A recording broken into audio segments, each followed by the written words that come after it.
And the question, and we're gonna talk to Trey in just a little bit, is whether you think that the retail investor community, many of whom are making a lot of money doing this at the moment, of course, that's if they sell, fully appreciate and understand all the dynamics at play here. I don't know if I think that's a tough one, because I think what they appreciate is, and this has been the trend, you're seeing kind of this transformational trend among retail investors, among a whole new generation of retail investors. And what they appreciate is the incredibly high volatility, which leads to huge expected moves. So the reason that AMC is so, is in play right now, is so popular, is because with 300% volatility in the July options, the expected move over the course of the next month is a double. So either you're going to get the stock, it has an expected move plus or minus of $50.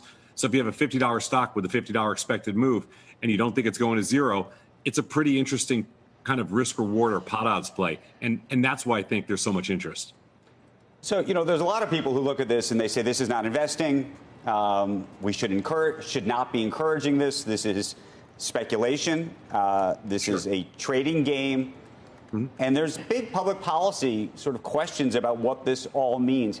Where do you come down on all of that?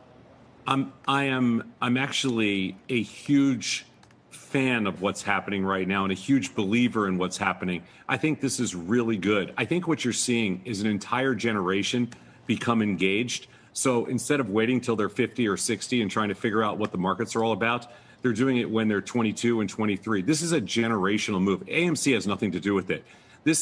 Think of AMC as just another asset. Think of it like a digital asset, a crypto. Just think of it as the same thing. People are looking for speculation. Speculation is what turns them on.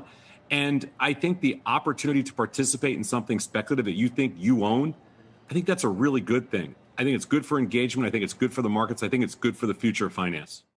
Tom, I understand all of that, and I agree 100%. It's great to have younger people getting involved, whatever that may be, in investing on things. Sure. But what we've seen when this played out in the past, we had Joe Mowgli on yesterday talking about the day traders from the late 90s, the early 2000s. Those people, when they got burned, when momentum changed, when it was nothing but losses on the screen, a lot of them got driven out and away from the markets for decades after that.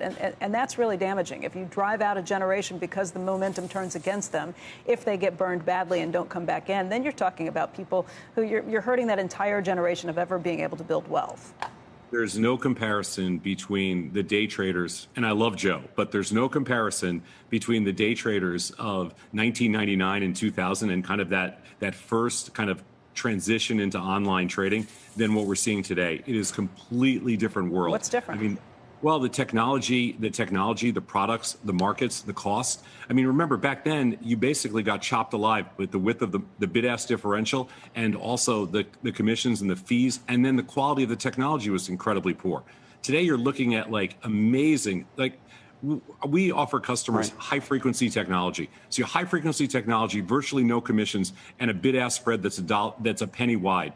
It's the greatest marketplace in the world to learn how to take risk and how to kind of make probabilistic decisions. Tom, how do you know that, I mean, in hindsight, it was it's obvious it was a housing bubble. How do you know that this isn't a big Fed-induced mania and that we look back on this as a once-in-a-generation phenomenon with a major policy mistake by central bankers, especially in this country. And that's all. None of this would be happening without it. That just pulls the rug out of the whole idea that it's a learning experience and good for long-term fundamentals and everything else. If it's all Fed-induced and it's a policy mistake.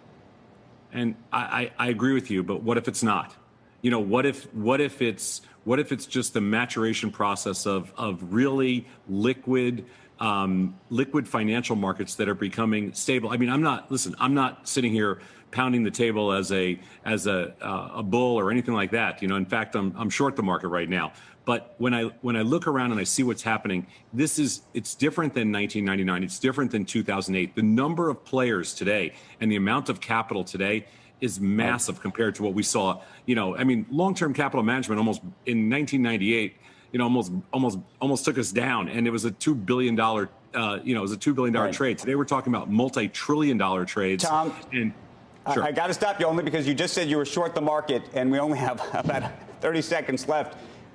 Make the case. You said you're short the overall market. You're short parts of the market. What's your view? And by the way, as you know, there's a lot of retail investors out there who believe that shorting the market unto itself is both immoral and shouldn't even be allowed.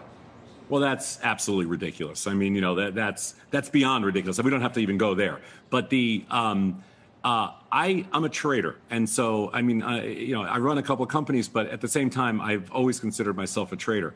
And as a trader, I like strategies where you're essentially short the market and short some premium. I like selling volatility. So for me personally, I prefer to be short the market and lean a little bit short and lean a little bit short volatility. It's just a strategy. Shepard Smith here. Thanks for watching CNBC on YouTube.